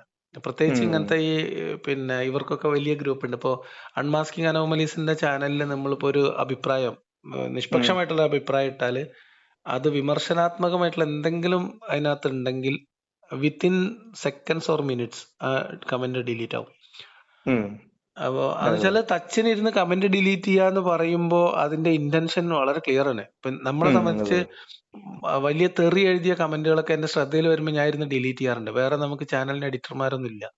അപ്പൊ അതുകൊണ്ട് എന്റെ ശ്രദ്ധയിൽ വരുമ്പോഴേ ഇപ്പൊ 100 കണക്കിന് 1000 കണക്കിന് കമന്റ് ഉണ്ടാവും ചില വീഡിയോകളിൽ. അത് നമുക്ക് എല്ലാം പിന്നെ എടുക്കാൻ കഴിയില്ല. എങ്കിലും നമ്മുടെ ശ്രദ്ധയിൽ വരുന്ന വൃത്തികെട്ട കമന്റുകൾ അത് ഏത് പക്ഷത്ത് എഴുതിയാലും നമ്മൾ റിമൂവ് ചെയ്യാന്നുള്ളതിനപ്പുറത്തേക്ക് ആശയം നോക്കിയിട്ട് കമന്റിന്റെ ഉള്ളടക്കം നോക്കിയിട്ടല്ല നമ്മള് പിന്നെ കമന്റ് നിർത്തണോ വേണ്ടേ തീരുമാനിക്കുന്നത്. അതിന്റെ ഭാഷ നോക്കിയിട്ടാണ്, പ്രയോഗം നോക്കിയിട്ടാണ്. ഞാൻ പ്രതീക്ഷിക്കുന്ന അൺമാസ്കിംഗ് അനോമലീസിലും എന്റെ ഈ വീഡിയോ തന്നെ വരുന്നത്. കാരണം അതുകൂടി വരികയാണെങ്കിൽ തീരുമാനമായി. നിങ്ങൾ ബാസിലിനോട് നമ്മളോടൊക്കെ വിളിച്ച് സംസാരിക്കുന്ന പോലെ ഒന്ന് സംസാരിച്ചു നോക്കൂ നിങ്ങളുടെ, എന്നിട്ട് അത് പൂർണ്ണമായിട്ടൊന്ന് ഇടാൻ പറയൂ. നമ്മൾ സംസാരിച്ചത് ഞാൻ ഇതിന്റെ പൂർണ്ണ രൂപത്തിലെടുത്തു. നിങ്ങളെ പേരൊന്നും പറഞ്ഞിട്ടില്ലല്ലോ എന്നോട്. ഇല്ല, നിങ്ങൾ ഇട്ടോളൂ, നമ്മൾ ഓക്കെ മോശം ഓക്കെ. ഒന്നും പറഞ്ഞില്ലല്ലോ. പറഞ്ഞില്ല, പേരും പറഞ്ഞിട്ടില്ല. അതെ, പേരും പറഞ്ഞില്ല. അപ്പൊ നമുക്ക് അതുകൊണ്ട് അത് നിങ്ങൾ ഇടാം. എന്നെ അതുപോലെ തന്നെ ഞാൻ ലിയാഖത്തിന് ഒരു കാര്യം പറയാണ്. ഉം, കാലിക്കറ്റ് എന്ന് പറഞ്ഞ് സേവ് ചെയ്തിട്ട് ഉം. നിങ്ങൾ എനിക്ക് കാണണം എന്നാഗ്രഹമുണ്ട്. കാലിക്കറ്റ് ഒക്കെ വരികയാണെങ്കിൽ എപ്പോഴെങ്കിലൊക്കെ നമുക്ക് ഒന്ന് കാണാം, വിളിക്കൂ, കാലിക്കറ്റ് ഒക്കെ വരും. നമുക്കൊരു ചായ കുടിക്കും ഇവിടെ, നല്ല ചായ കിട്ടുന്ന സ്ഥലമാണ്. ആയിക്കോട്ടെ ആയിക്കോട്ടെ. അപ്പൊ പിന്നെ ഈ ബാസിലിന്റെ ഒരു കാര്യം എന്ന് വെച്ചാല്, ഉം, സലീം ഖാൻ നമ്മളെ വീട്ടിലൊക്കെ വരുന്ന ആളാണ്. ഉം, ഉം, ഓക്കെ, അപ്പൊ നല്ല രീതിയിൽ സുഹൃത്തുക്കളെന്ന് പറയുന്നില്ല, പക്ഷെ നല്ല ഉം, രീതിയിൽ സംസാരങ്ങളൊക്കെ ഉണ്ടായിട്ടുണ്ട്. ഉം, അപ്പൊ എന്താ പറയാ, ഉം, ഞാന് ബാലൻസ്ഡ് എന്നല്ല, ഉം, നമ്മളൊരു വെറുപ്പില്ലാതെ ഉം, പറയാനുള്ള കാര്യങ്ങൾ പറയുക, ഉം, തോളത്ത് കൈയിട്ട് ഉം, ഒരുമിച്ചിരുന്ന് ചായ കുടിക്കുക. അവിടെ ഉം. ആശയം ഇതൊന്നല്ല, നമ്മുടെ മാനസിക ബന്ധത്തിന് അതിൻ്റെതായ മൂല്യം കൊടുത്തും കൊണ്ട് അതാണ് വ്യത്യസ്ത ആശയങ്ങളാവും, എന്താ ഉണ്ടാവേണ്ടത്, തെറ്റ്? അതാണ് ഉണ്ടാവേണ്ടത്. അതെ. ഇപ്പൊ ഞാൻ മുസ്തഫ ഉം. മൗലവി എന്ന് പറയുന്ന ഒരാളുമായിട്ട് ഞാൻ ഇന്ന് സംസാരിച്ചിട്ടുണ്ടായിരുന്നു. ഉം. പുള്ളി വിശ്വാസിയാണ്, പുള്ളി ഖുർആൻ ഇപ്പൊ തഫ്സീർ എഴുതിക്കൊണ്ടിരിക്കുകയാണ്. അപ്പൊ പുള്ളിയുടെ ഉം. ആശയം ഈ പൗരോഹിത്യ മതത്തിൽ ചില പ്രശ്നങ്ങളുണ്ട്. അത് പിൽക്കാലത്ത് പണ്ഡിതന്മാര് തഫ്സീർ വിശദീകരണമൊക്കെ താല്പര്യത്തിനനുസരിച്ച് എഴുതിയത് കൊണ്ട് ഉണ്ടായതാണെന്നാണ് പുള്ളിയുടെ ഒരു വാദം. ഉം. ഉം. അപ്പം പുള്ളി ആശയപരമായിട്ട് വ്യത്യസ്ത നിലപാടുള്ള ആളാണ്. പക്ഷെ നമ്മൾ സൗഹൃദ സംഭാഷണത്തിൽ തന്നെയാണ് ഇരിക്കാറുള്ളത്. ഉം. വിശ്വാസികളിൽ പല ആൾക്കാരും ഇപ്പൊ ഇവര് നമ്മൾ ഈ പുറത്തോട്ട് കാണുന്നതിനപ്പുറത്തേക്ക് പള്ളിയിൽ ഹുത്തുബ പറയുന്ന മൂല്യന്മാരുമായിട്ട് വരെ ഞാൻ സംസാരിക്കാറുണ്ട്. ഉം. ഒരുപാട് ആളുകൾ, ഒരുപാട് മതപണ്ഡിതന്മാർ വ്യക്തിപരമായിട്ട് സംസാരിക്കും. പക്ഷെ അവരുടെ ഒന്നും വോയിസ് പുറത്തു വിടരുന്നത് അവർക്ക് ഇഷ്ടമല്ല, ഉം. അവർക്ക് ഉം. അത് അതെ, താല്പര്യമില്ല. കാരണം അവര് അനുഭവിക്കാൻ പോകുന്ന പ്രശ്നത്തെ കുറിച്ച് അവർക്കൊരു ധാരണയുണ്ട്. അതെ, ആൾക്കാർ ആ ഏത് രീതിയിൽ എടുക്കാന്ന് പറയാൻ പറ്റില്ല. പറയാൻ പറ്റില്ല. അപ്പൊ നമ്മള് ഇപ്പൊ അതാണ്. നിങ്ങൾ രാഹുൽ ഈശ്വർ നമ്മൾ സംസാരിക്കുന്ന ഫീൽഡിലായിരിക്കില്ല ഞാനും നിങ്ങൾ സംസാരിക്കുന്നതിന് ഈ കമ്മ്യൂണിറ്റി എടുക്കുക. അതെ, അതെ, അതെ, അതെ. അപ്പൊ ഉം. അതിലൊരു വ്യത്യാസമുണ്ട്. അപ്പൊ അത് ഒരു പ്രശ്നമാണ്. അപ്പൊ അത് പല ആളുകൾക്കും അതെ, പ്രശ്നമാവും എന്നുള്ളത് കൊണ്ട് നമ്മൾ പലതും പുറത്തു വിടാറില്ല. അപ്പൊ അതാണ്. അങ്ങനെയുള്ള സംസാരങ്ങൾ ഉണ്ടാവണം. ഇപ്പൊ രാഹുൽ, ഇപ്പൊ ബാസിലുമായിട്ട് ഇപ്പൊ ഞങ്ങള് അയ്യൂബ് മൗലവിയും ജബ്ബാർ മാഷും നടന്ന സംവാദം ഞാനും ഉമ്മർ ഭായി മാത്രമാണ് ഏകോപിപ്പിച്ചത്. ഉം. ഉം. അന്ന് പിന്നെ ഈ ബാസിലിനെയും അതേപോലെ ഷുക്കൂർ വരിക്കോടനെയും അങ്ങനെ കുറെ ആൾക്കാർ ഈ വിസ്ഡത്തിന്റെ ഭാഗമായിട്ട് നിൽക്കുന്ന, ഇപ്പൊ നമ്മളെ പരിഹസിച്ചിരിക്കുന്ന കുറെ കുട്ടികൾ അന്ന് വന്നിരുന്നു അവിടെ. ഉം. ഉം. അപ്പൊ അവരോടൊക്കെ വളരെ സൗഹാർദ്ദ അന്തരീക്ഷത്തിൽ നല്ല നിലക്കാണ് നമ്മൾ അവരെ സ്വീകരിച്ചിരുത്തുന്നതും അവർക്ക് വേണ്ട കാര്യങ്ങൾ ചെയ്തു കൊടുക്കുന്നതും. ഏതുവരെയെന്ന് വെച്ചാല് അവരുടെ സൗണ്ട് സിസ്റ്റത്തിൽ ഒരു അപാകത വന്നു. അപ്പൊ ഉം. നമ്മൾ ഉം. സംവാദം നിശ്ചയിച്ച സമയത്ത് തുടങ്ങാൻ നോക്കുമ്പോൾ അവരുടെ വോയിസ്, ഓഡിയോ ക്ലിയർ ആവുന്നുണ്ടായില്ല. ഏകദേശം മനസ്സിലായി. 3/4 മണിക്കൂറിന് അധികം എടുത്തു. അപ്പൊ ആ, ആ, സംഘാടകർ ആ. എന്നുള്ള നിലക്ക് അത് നമ്മുടെ റെസ്പോൺസിബിലിറ്റി അല്ല ശരിക്കും. അതെ, അതെ, അതെ. ശബ്ദ സംവിധാനം അത് അവർ ഒരുക്കേണ്ടതാണ്. അപ്പൊ എറർ പിന്നെ അവർ ക്ലിയർ ചെയ്യട്ടെ എന്ന് വിചാരിക്കാവുന്നതായിരുന്നു. ഉം. ഉം. പക്ഷെ നമ്മൾ അന്ന് ചെയ്തതെന്ന് വെച്ചാല് ഉമ്മർ ഭായും പറഞ്ഞു അത് മീൻസ് അവരുടെ ആശയം അവരുദ്ദേശിക്കുന്ന ആളുകളിൽ എത്തണമല്ലോ. ഉം. അപ്പൊ ഉം. അതിനുവേണ്ടി നമ്മൾ അവർക്ക് സമയം കൊടുക്കണം. അവരുടെ എപ്പോഴാണോ ക്ലിയർ ആവുന്നത്, അപ്പൊ ഞങ്ങൾ ബാസിലിനോട് വിളിച്ചു പറഞ്ഞു നിങ്ങളുടെ എപ്പോഴാണോ ക്ലിയർ ആവുന്നത് അപ്പോഴേ നമ്മൾ തുടങ്ങുള്ളൂ. ഉം. ഏകദേശം ഉം. 3/4 മണിക്കൂർ എടുത്തിട്ടാണ് നമ്മൾ ആ കാര്യങ്ങൾ ചെയ്തു പോയത്. അപ്പൊ ആ, ആ രീതിയിലാണ് ശരി. നമ്മൾ ഇത്തരം കാര്യങ്ങളെയൊക്കെ സമീപിക്കുന്നത്. ഉം. അതല്ലാതെ ഇപ്പൊ ഉം. നമുക്ക് ഇവരുടെ മുകളിൽ എങ്ങനെയെങ്കിലും ഒരു ആധിപത്യം സ്ഥാപിച്ച് ഇവരെ ജയിച്ച് അങ്ങനെയൊന്നുമല്ല. ഉം. കാര്യങ്ങൾ ആളുകൾ മനസ്സിലാവണം, വസ്തുതാപരമായിട്ട് കാര്യങ്ങൾ വിശകലനം ചെയ്യണം. സൗഹാർദ്ദ അന്തരീക്ഷത്തിൽ നമുക്ക് അപകട സാധ്യതകൾ ഇല്ലാത്ത തരത്തിലുള്ള സൗഹൃദങ്ങളാവാം തന്നെയാണ് അതാണ് എന്റെ ഞാൻ നിലപാട്. വീഡിയോയിൽ പറഞ്ഞ വേറൊരു കാര്യം കൂടി ഉണ്ട്. ഈ ഉം, ഓണത്തിന് പണ്ട് ഈ പായസം പള്ളിയിലേക്ക് ഉം, ഉസ്താദ് പറഞ്ഞത് കുടിക്കും. ഉം, ഇത് ഒരു സ്ഥിരമായിട്ടുള്ളൊരു ഇതാണ് നമ്മുടെ ഉം, നാട്ടില്, ഉം, അങ്ങനത്തെ ഒരു സാഹചര്യമാണ്. അങ്ങനെ ഒരു വ്യത്യാസം ഇല്ല. ഉം. പക്ഷെ ഇപ്പോഴും ഈ അത് ഈ ഒരു വഹാബികൾ ഉണ്ടാക്കിയ മേനെയാണ്, അതെ, ഫിത്തനയാണ്. അതാണ് ഇപ്പം എം അക്ബറുമായിട്ട് ഈ നമ്മുടെ യൂട്യൂബിലെ വീഡിയോ ഉണ്ട്, ഒരാൾ ഉം, ചോദിക്കുന്നുണ്ട് ഉം, ഓണത്തിനപ്പം. ഉം, അക്ബർ ഒറ്റ ഉത്തരം പറയുന്നില്ല, നിങ്ങൾ പോയിക്കോ എന്നുള്ളത്. ഉം, മറിച്ച് വളഞ്ഞ വഴിക്ക് ഓണത്തിന് ഇത് പോകുന്നത് നമ്മുടെ മതവിശ്വാസത്തിനെതിരാണെന്ന രീതി തന്നെയാണ് പറഞ്ഞു വരുന്നത്. ഉം, അപ്പൊ അതൊക്കെ ഇത്തരം മാറ്റങ്ങൾ നമ്മുടെ കൺമുന്നിൽ കാണുമ്പോൾ ഉം. വളരെ വേദനയുണ്ട്. നമ്മുടെ പിന്നെ ഈ ജോസ് ഉസ്താദ് എന്ന് നമ്മൾ പരിഹസിച്ച് വിളിക്കുന്ന ഒരു ഉസ്താദ് ഉണ്ടല്ലോ, മീൻസ് അറിയാം. ഉം. റഹ്മത്ത് അൽ ഖാസിമി. അതെ, ഞാൻ വളരെ റഹ്മത്തുള്ളാഹി അലൈഹി. പിന്നെ ഇഷ്ടത്തോടു കൂടി വിശ്വാസിയായിരിക്കുന്ന സമയത്ത് എനിക്ക് ഏറ്റവും ഇഷ്ടമുള്ള പ്രഭാഷകനായിരുന്നു. അദ്ദേഹത്തിന്റെ ഉം. ഖുർആൻ ഉം. ക്ലാസ്സുകൾ നമ്മുടെ നാട്ടിൽ മണ്ണാർക്കാട് തറയിൽ ഓഡിറ്റോറിയത്തിലൊക്കെ ഉം. എല്ലാ മാസം ഉണ്ടായിരുന്നു. അപ്പൊ ഉം. അതിലൊക്കെ ഞാൻ ഇങ്ങനെ വളരെ താല്പര്യപൂർവ്വം പോയിരുന്ന ഒരാളാണ്. ഞാൻ പറയുന്നത്, ഉം. ആ വ്യക്തി ഈ അടുത്ത കാലത്ത് ഈ ഓണ വിവാദം, ഈ സദ്യ വിവാദം ഉണ്ടായപ്പോ അങ്ങനെ ഒരു ചോദ്യം തന്നെ ഉണ്ട് കേട്ടോ എന്നൊക്കെ ചോദിക്കുന്നുണ്ട്. അത് ഉം. അങ്ങനെ ഒരു സംസാരം തന്നെ പാടുണ്ടോ? അങ്ങനെ ഒരു ചോദ്യം അതെ. തന്നെ ചോദിക്കാൻ പാടുണ്ടോ? കാലങ്ങളായിട്ട് ഇവിടെ ഓണത്തിന്റെ ചോറ് ഇന്ന് നമ്മൾ അങ്ങോട്ടും ഇങ്ങോട്ടും സഹകരിക്കാറില്ല, പെരുന്നാളിന് കറക്റ്റ്. ചോറ് അവരും കഴിക്കാറില്ല, അങ്ങനത്തെ ചോദ്യം തന്നെ നമ്മൾ ചോദിക്കാൻ പാടില്ല എന്ന് അദ്ദേഹം പറയുന്നുണ്ട്. അതെ, അതെ. ഉം. പാരമ്പര്യ സുന്നികൾ എന്ന് പറയുന്നത് ഞാൻ പറഞ്ഞ ഇതാണ്. നമ്മള് ഇപ്പോ പാരമ്പര്യ വിശ്വാസികളുമായിട്ട് ഈ വഹാബികൾക്കുള്ള കലഹം എന്ന് പറയുന്നത് ഇതിന്റെ പ്യുവർ ഫോമിൽ നിന്ന് ഇതിന് കലർപ്പുകൾ ഉണ്ടായി എന്നുള്ളതാണ് അവരുടെ പ്രശ്നം. ഉം. ഉം. അപ്പൊ അതെ, അതെ. ഇപ്പൊ നമ്മുടെ നാട്ടിൽ വന്നാല് നേർച്ചകൾ എന്ന് പറയുന്നത് ഇവിടുത്തെ ഹിന്ദു സംസ്കാരത്തിൽ നിന്ന് ഇസ്ലാമിലേക്ക് കൺവേർട്ട് ചെയ്ത് പോയിട്ടുള്ള ആളുകളെ സംബന്ധിച്ച് അവരുടെ സാംസ്കാരികമായിട്ടുള്ള പല അടയാളങ്ങളും അല്ലെങ്കിൽ അവരുടെ ചില ബന്ധങ്ങൾ, ഒരു ഹൃദയബന്ധങ്ങൾ ഉണ്ടാവുമല്ലോ. അപ്പൊ ഈ അതെ സാധനത്തിനൊക്കെ ഇവര് കൂടെ കൂട്ടിയിട്ടുണ്ട്. അപ്പൊ ഉദാഹരണത്തിന് നമ്മൾ ഈ ജാറങ്ങൾ എന്ന് പറയുന്ന കൺസെപ്റ്റ്, ഈ ജാറങ്ങൾ കേന്ദ്രീകരിച്ചിട്ടുള്ള ഈ നിലവിളക്കിൽ തിരിയിട്ട് എണ്ണ ഒഴിച്ചു വെക്കുന്ന പരിപാടി, അത് കത്തിക്കൂല അവര്. അതെ അതേ സമയത്ത് അതിനകത്ത് എണ്ണ ഉണ്ടാവും, നിലവിളക്കും ഉണ്ടാവും. ഇപ്പൊ ഒട്ടുമിക്ക എല്ലാ ദർഗകളിലും ഈ നിലവിളക്ക് കാണാൻ പറ്റും. അതെ നിലവിളക്ക് എണ്ണ ഉണ്ടാവും. അതെ ക്രിസ്ത്യൻ ദേവാലയങ്ങളുമായി ബന്ധപ്പെട്ടും നമുക്ക് ഈ നിലവിളക്ക് കാണാൻ പറ്റും. ആക്ച്വലി ഇത് ക്രിസ്തു മതമായിട്ടോ ഇസ്ലാമായിട്ടോ യാതൊരു ബന്ധവുമില്ല. അത് സാംസ്കാരികമായിട്ടുള്ള ഒരു കൂടിക്കലറിലാണ്. അപ്പോ അതെ അങ്ങനത്തെ സാധനങ്ങളുണ്ട്. പിന്നെ ഈ നേർച്ചക്കും അതേപോലെ പള്ളിപ്പെരുന്നാളിനൊക്കെ ഉള്ള കൊടിമരങ്ങൾ എന്നുള്ള കൺസെപ്റ്റ് ഒന്നും ഇസ്ലാമിൽ ഇല്ല എന്തായാലും. അതെ കൊടിമരങ്ങൾ സ്ഥാപിക്കലും അതിന് വെള്ളി പൂശൽ, അപ്പൊ അങ്ങനെയുള്ള സംഗതികളുണ്ട്. പിന്നെ നേർച്ച, നമ്മളെ ഈ കൊണ്ടോട്ടി നേർച്ച, പട്ടാമ്പി നേർച്ച, പൂരത്തിന്റെ വേറൊരു എക്സ്റ്റൻഷൻ ആണ്. അതിനകത്ത് പ്രാർത്ഥനകളും ശബ്ദവും ദൈവവും ഒക്കെ മാറിയെന്നേ ഉള്ളൂ. നമ്മള് ഇവരുടെ ഈ പല ചെറിയ അമ്പലങ്ങളിൽ നിന്നുള്ള പിന്നെ പ്രദക്ഷിണങ്ങളൊക്കെ വന്ന് ഒരുമിച്ചൊരു മഹാപ്രദക്ഷിണായിട്ട് പ്രധാനപ്പെട്ട അമ്പലത്തിലേക്ക് പോകുന്ന പോലെ തന്നെയാണ് നമ്മളെ പട്ടാമ്പി നേർച്ചയിലും കൊണ്ടോട്ടി നേർച്ചയിലും മണ്ണാർക്കാട് അമ്മകുന്ന് നേർച്ചയിലൊക്കെ ഈ പെട്ടി വരവ് എന്ന് പറഞ്ഞ പല പല പ്രദേശങ്ങളിൽ നിന്നുള്ള പെട്ടി വരവ് എന്ന് പറഞ്ഞ സാധനം തന്നെ ഉണ്ട്. അപ്പൊ ഇത്തരം സാംസ്കാരികമായിട്ടുള്ള സങ്കലനങ്ങൾ ഉണ്ടായിട്ടുണ്ട്. അത് മഹാപ്രശ്നമാണ്, അതൊക്കെ ഒഴിവാക്കേണ്ടതാണ് എന്ന് പറഞ്ഞു വന്ന ഈ റിവൈവലിസ്റ്റ് ആശയത്തിൽ നിന്നാണ് ഈ പറഞ്ഞ ഈ ഓണത്തിന്റെ ചോറ് കഴിക്കാൻ പറ്റുമോ, ക്രിസ്മസിന്റെ കേക്കിന്റെ ഒരു പീസ് കഴിക്കാൻ പറ്റുമോ എന്നൊക്കെയുള്ള, അത് ഭയങ്കര അങ്ങേയറ്റം റിഗ്രസീവ് ആയിട്ടുള്ള ആശയങ്ങളാണ്. അതൊക്കെ ഉണ്ടാക്കി വരുന്നത് ഈ മുഹമ്മദ് ബിൻ അബ്ദുൽ വഹാബിന്റെ ഈ പ്യുവർ തൗഹീദ് എന്ന് പറയുന്ന അപകടം പിടിച്ച ആശയത്തിലാണ്. അത്രയും മാരകമായിട്ടുള്ള വേറെ സാധനം ഇല്ല. അപ്പൊ അത്തരം ആളുകളെ നമ്മൾ തിരിച്ചറിയുക എന്ന് പറയുന്നത് വിശ്വാസികൾ ഒന്നാമത് തിരിച്ചറിയേണ്ടത് അതാണ്, അന്ധവിശ്വാസത്തിനേക്കാളും മേലെ. അതാണ് നമ്മുടെ ഇതൊക്കെ എന്റെ നിലപാടുകൾ ഇതൊക്കെ തന്നെയാണ് തുടക്കം മുതലേ. ഞാൻ ആദ്യം ഇസ്ലാമിലെ തൗഹീദ്, പ്യുവർ തൗഹീദിൽ ആകൃഷ്ടനായിട്ട് ഈ വഹാബി ആശയധാര കൊള്ളാലോ എന്നൊക്കെ ചിന്തിച്ച് തുടങ്ങിയ ഒരാളാണ്. പക്ഷെ കുറച്ചങ്ങോട്ട് കേറിയപ്പോഴത്തേക്ക് തന്നെ കാര്യം എനിക്ക് മനസ്സിലായി. കാരണം ഇത് നമ്മളുടെ ഒരു പൊതു മാനവികത എന്ന് പറയുന്ന ഒരു സങ്കല്പം ഉണ്ടല്ലോ, അതിന് വിരുദ്ധമാണ് ഇവരുടെ തൗഹീദ്. അത് മനസ്സിലായതുകൊണ്ടാണ് നിങ്ങൾ ഈ പറഞ്ഞ ഇതുള്ള ഒരു ആള് തന്നെയാണ്. അതായത് എനിക്ക് എന്താ പറയാ, പണ്ടല്ല ഇന്നും ഈ RSSകാരായ അല്ലെങ്കിൽ പല ഇതിൽ വിശ്വസിക്കുന്ന സുഹൃത്തുക്കൾ എനിക്കുണ്ട്. അപ്പം ഒരാളെ ഞാൻ നോട്ട് ചെയ്തെന്ന് വെച്ചാൽ, ഇവൻ എന്നോട് ഇങ്ങോട്ട് പറയും ഈ ലുഹറിന്റെ ഒക്കെ സമയത്ത്, എടാ നിങ്ങൾക്ക് ഈ സമയത്ത് ഒരു നിസ്കാരം ഉണ്ടല്ലോ. ഞാൻ പറയും കുഴപ്പമില്ല, ഞാൻ വീട്ടിൽ നിസ്കരിച്ചോളും. അപ്പൊ ഇവന് നിർബന്ധമാണ്, ഇല്ല നീ പള്ളിയിൽ നിന്ന് തന്നെ നിസ്കരിക്കണം എന്നുള്ളത്. എന്നിട്ട് ഇവൻ പള്ളിന്റെ പുറത്ത് എന്നെ കാത്തുവെക്കും. അപ്പൊ ഞാൻ ചിന്തിച്ചിട്ടുണ്ട്, ഒരു കോർ വിശ്വാസി ഇതുപോലെ ചെയ്യുമോ എന്നുള്ളത്. ഒരു മുസ്ലിം ഇതുപോലെ ഒരുത്തിനെ കൊണ്ട് അമ്പലത്തിൽ പോയിട്ട് നിനക്ക് വേണ്ടി ഞാൻ വെയിറ്റ് ചെയ്യാന്ന് പറയുന്നത് ഞാൻ ചിന്തിച്ചിട്ടുണ്ട്. ഞാൻ ചെയ്യും. അല്ല, അങ്ങനെ അതാണ് ഞാൻ പറഞ്ഞത്. അതാണ് മതസൗഹാർദ്ദത്തിൽ ഉള്ള ആളുകൾ സംഭവിക്കാൻ സാധ്യതയുള്ള ഒരു സാഹചര്യം. പക്ഷെ രാഹുൽ ഈശ്വറിന്റെ ഇടപെടൽ കൊണ്ട് ഉണ്ടാവുന്നത് അതല്ല. അത് രാഹുൽ ഈശ്വർ ഇനി മനസ്സിലാക്കണം തന്നെയാണ് ഞാൻ പറയാ. ഈ പറയുന്നത് മാത്രമല്ല, ഇവർ ഈ പറയുന്ന സാധനം ഉണ്ടല്ലോ, ഈ ദഅവത്ത്. എനിക്ക് ഓർമ്മയുണ്ട്, നമ്മുടെ പഴയ കാലത്തെ സുന്നി പണ്ഡിതന്മാരൊക്കെ ഇതിനെതിരായിരുന്നു. മീൻസ് അവരുടെ പല മുൻകാലത്തിലെ എഴുത്തുകളൊക്കെ ചിലത് ഞാൻ വായിച്ചിട്ടുണ്ട്. അതായത് കുട്ടികളെ ദഅവത്ത് പഠിപ്പിക്കുന്നത് അപകടം ചെയ്യും എന്ന് പറഞ്ഞ ആൾക്കാരാണ് നമ്മളുടെ പാരമ്പര്യ സുന്നി വിഭാഗത്തിലെ മുൻകാല പണ്ഡിതന്മാരിൽ ഏറിയ പങ്ക് ആൾക്കാരും. ആ എതിർപ്പ് മറികടന്നിട്ട് സമസ്തയുടെ സിലബസിൽ വഹാബി ദഅവത്തിന്റെ ആശയം കയറിക്കൂടി എന്ന് പറഞ്ഞാൽ, നമ്മുടെ നാട്ടിൽ ഇപ്പം നമ്മൾ കാണുന്ന സുന്നികളുണ്ടല്ലോ, ഈ സുന്നികളുടെ സ്ഥാപനങ്ങളൊക്കെ വഹാബി ആശയവുമായിട്ട് ഇഴകി ചേർന്നിട്ടുണ്ട്. അത് നമ്മളെ റഹ്മത്ത് അൽ ഖാസിമി അത് കൃത്യമായിട്ട് പറയാറുണ്ട്.